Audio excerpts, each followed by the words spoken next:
Hey, I'm Sarah, and you're listening to She's Doing All Right. This is a place for advice, encouragement, and personal stories for women in all stages of life. Whether you're figuring out your career, dealing with mental health, or experiencing postpartum motherhood, this is a space for you to be recognized. There's so much to compare ourselves to, and it can be really hard navigating it all. So I'm here to remind you that while the goal is to be thriving, it's okay if we are just doing all right for now. Thanks for being here, and without further ado, let's get into it. Today's episode is brought to you by my therapist, helping me realize something that I thought I already had under control. Not so much. So, we were sitting there just this last week, actually like yesterday, Monday, talking about just how tired I am, to be honest. And I was saying how most of my problems feel like they would be solved if I could get some sleep. But if I do feel like I was to be given just somebody's taking my kids and I'm going to go rest, I said I think I could sleep for literally 3 months. Every single day, most of my day would be spent sleeping and resting. So no matter how productive and no matter how productive, creative, all those things that I would like to be, I don't think I'd get them done. I would just sleep. And so she said, what if we just were to lower the expectations that you have for yourself? And I'm like, oh no, I totally do that already. I've accepted a long time ago that what I want to get done isn't going to get done. And then it kind of clicked as I was talking that I haven't been lowering expectations for myself. I have still been holding the expectations of what I want to get done, and I'm just accepting the fact that I'm going to fail at them. And that is very different than lowering the expectations. So we're talking a little bit about that today. I also want to touch in on some of my social media updates, and we'll go from there. So, yeah, I don't like change, I realized. I grew up thinking that I really love change. I was fly by the seat of my pants, and I don't want so much rigidity and rules and all this stuff. And then I hit like 22, 23, and realized, no, I actually do like this stuff. No, that's a lie. I was not that young. Because I traveled when I was 19 and 20, and that's when I was like, I'm just going to book one-way tickets, and then we're going to be gone, and I'll book things as we go along, you know? It was very free, it felt. Then I hit late 20s, and that's like mid to late 20s, and that's when I was like, no, I actually do want structure. I just had so much structure growing up that I've tried to overcorrect and maybe like thought to myself, maybe that's what would make me feel better. And it's not. So then at that point, I started kind of creating a little bit more structure, and like not a ton because I don't really know how to, and I still think I don't like it. And then I had kids, and kids really throw a wrench into whatever plan or routine or schedule you have. When people are like, kids need a schedule, I'm like, how do you do that? Because the way it goes in our house is we wake up, everyone gets fed, and then it's a bit of a crapshoot. Well, we never know. Are we going to be happy today? Are we getting out of the house today? Are we going to like flow efficiently with stuff, or are we going to fight? My daughter has like a bloody divot in her back that I only noticed this evening, but I know exactly what it's from, and it's from my son throwing a magnetile into her back today. That was such a small moment of my day, and it ended up turning into a huge moment of my day. So my expectation for the morning has just been, don't yell at my kids. Well, that's like my expectation for my day. And when I tell you most days I don't fulfill that expectation. So when we're talking about lowering expectations in motherhood, it feels like I just feel like such a failure even thinking about lowering those expectations, because shouldn't we always want to be aspiring for more and better and working harder? So this is all stuff I've realized in the last 24, 36 hours. So you're getting it hot off the brain here, which not always the best formatting. So bear with me. However, I do think that I could be a little bit more realistic in how I plan myself. So I can't control my kids in the sense of how they're going to act every day. I I can't decide every single day what our routine is going to look like, but I can probably work with weeks. So that is where I'm going right now. And I'm hoping that if you are a mom or if you are somebody who struggles with time management, this is something that will help you and like benefit you just by hearing this. So my therapist used the example of how she used to work out 5 times a week. With kids, she's had to set the expectation that it's 2 times a week. And if she hits those 2 times, then she's happy, she's met her expectation. That was one of those things as well that made me realize I am saying I want to work out 5 times a week or more, and they have to be these kinds of workouts. I will be fine if they are 3 of those, but it's still frustrating. And I blame my kids and for me not having the time to do this. So lowering our expectations, I think we need to start with like weekly tasks or monthly tasks. And it has to be tasks, and then also has to be our mindset around those tasks. Because if you're like me, you have a really hard time letting go of those expectations and those goals for ourselves. Personally, I really like to be doing good at things. This is something that kind of came up for me, was feeling like I'm not doing good enough. And then it reminds me of this quote of, you are good and enough, you are both. And I love that quote, but it is so hard for me to believe about myself, especially as a mom, but then as in everything around me as well. And it makes me realize that over the years, I've really set my expectations quite high. Not even quite high, like maybe they are high, I don't know. I feel like by setting lower expectations, I'm not demanding enough out of myself. But when I set the expectations where they are, I get very frustrated with myself. And truth be told, it's not really with myself that I get frustrated. I get frustrated with people around me or whoever else I can blame. Because at the end of the day, it all comes back to me, right? Like my accountability requires me to say, this is on me. I have to lower those expectations. I have to move the goalpost a little closer in because it's not working where we're at. And it's just so frustrating. So if you're a mom, or if you're not, I don't know, if you understand, if you can relate to this, I would love to know your thoughts in a social media post once I'm back on social media, and I'll make some stuff for this. But we were talking about all of this, and then it also came back to the social media march, actually.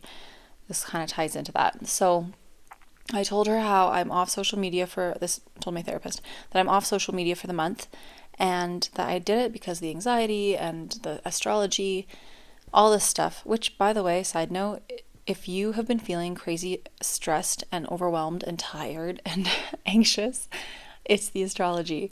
This is like, my husband and I have both been like crazy uneasy about everything, and it's making no sense until I remember this is exactly why I got rid of my phone for my social media for the month. So it's not just you, first of all. Second of all, my expectation going into this was that I was going to have so much extra time where I wasn't consuming content, I'd be creating content. My purpose with that was to create, like, I wanted to vlog every single day. I wanted to journal and write. I wanted to come up with 2 new ideas every single day that I could one day like build off of, whether it was for the podcast, whether it was for content on social media, whether like TikToks, Instagram, etc. And I wanted to pitch to more brands for UGC. I had so much stuff I wanted to do. And then the first like 7-ish days went by, and I figured, okay, there's my first week. I didn't really do anything. I recorded snippets. I started a lot of vlogs and maybe got like 2 or 3 clips for them. And I didn't follow through with anything. Like, I honestly just forgot. I didn't pick up my phone. I wasn't recording. I didn't have time for ideas. I'd sit down with pen and paper to actually think about it, and somebody's screaming or someone's crying, or if they're both asleep, then I'm so tired that I can't think straight and I just want to go to bed. And so I haven't really done everything or anything that I wanted to do for this month. And I was explaining that to my therapist as well, and she was saying, again, lower the expectations. Maybe this month isn't about creating content while being social media free.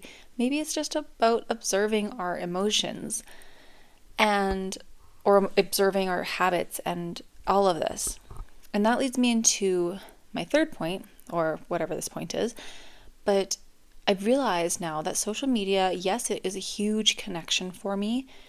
Like if you listen to last week's episode, I talked about how I'm really missing the connection. And I even texted a few friends that haven't talked to since who knows how long, because I'm realizing I don't see them outside of my stories on Instagram and stuff. So with the social media stuff here, it's really been covering a lot of my feelings, I've realized, about anxiety and dread. And when I wake up in the morning, I used to always, I'd make coffee, I try to sit with my kids, we read book or toy or whatever, and then I would go on my phone. And once I'm on my phone, it's like, okay, now the timer has started, and that timer moves in quarter increments, I guess, 15 minutes, and then, we went 17 minutes, so I guess I'll wait for another 15 minutes. And that's how my day would start. But I'd be consuming content the whole time, and I think that was confusing me because it was telling me that I was getting this connection, but it was maybe covering a little bit of loneliness, because in motherhood, even connecting with other moms, if your kids are there, you're not really connecting. And it is very frustrating as a mom myself, who probably does this to my friends. But when I'm talking to somebody and then their kid comes up, or their kid is just being silly and their kid wants their attention, and the mom stops the conversation and gives it to the kid. And so I get cut off. I'm not allowed to finish thoughts. And I hate it so much. So I don't really honestly spend a lot of time with moms who don't kind of free rein their kids in a little bit. I don't know if that sounds bad to say. I guess parents who don't parent the same way I do, I find myself not spending as much time with them, even though I want to. I want to spend more time with them. I like the way they parent for them. But yeah, their kid, it's just those people that their kid comes so first above everything else. And it's good. That's obviously what we should be doing, right? But I guess the way I do it is if my kid is talking to me and I'm talking to someone else, I tell him, hold on 1 second, mom's talking, finish the sentence. And then I'm like, okay, sorry, what did you want to say?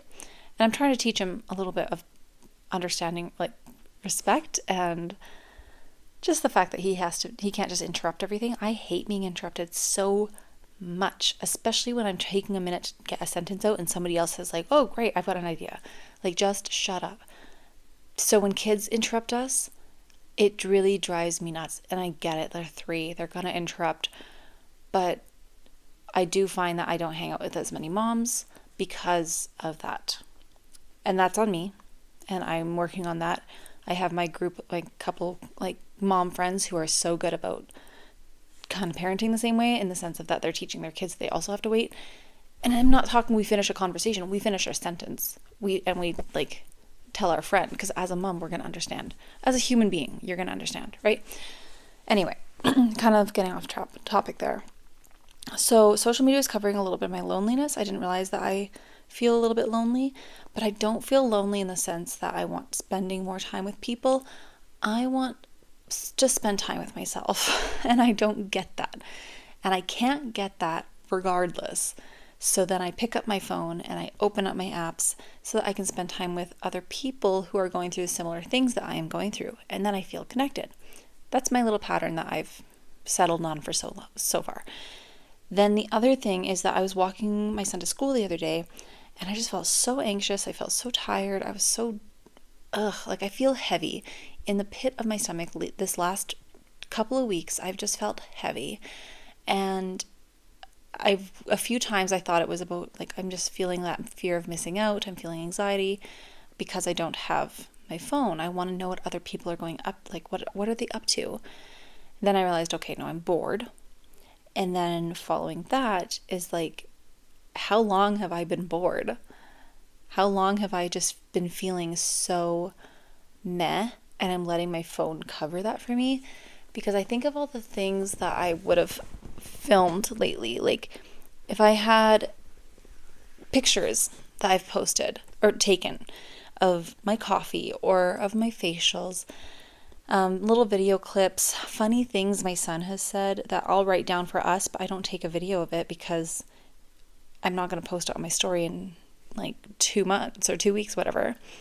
But I really don't reach for my phone to record things anymore. However, again, if you listen to last week's episode, I talked about my word games.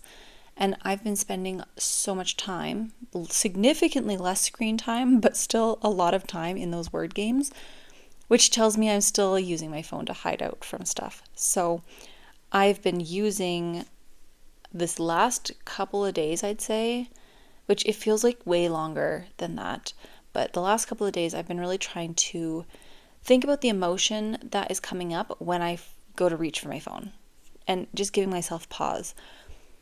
So when it comes to the whole March and lowering expectations and stuff, that is something where my expectations have had to change and had to adjust, I guess, which feels disappointing, to be honest. I had really big goals, and I think I've always had really big goals, even if I didn't quite know what they were. I think I still have big goals and I don't quite know what they are, but knowing that I don't have the control to get to them or to work towards them is very disappointing, and it's very hard to just accept. So that's kind of my spiel on expectations versus acceptance in motherhood. These are just my thoughts, I guess. I kind of wish I had more substance for you, and I'm working on that. But that is, again, I'm just going to lower my expectations, and we're going to publish this, and we will put it out there. And if it resonates, I'm amazed and I'm happy, and I hope that it helps a little bit. My expectations are, I'm not sure what they're going to be yet, but I do know I'd have to lower them and maybe give myself some solidity.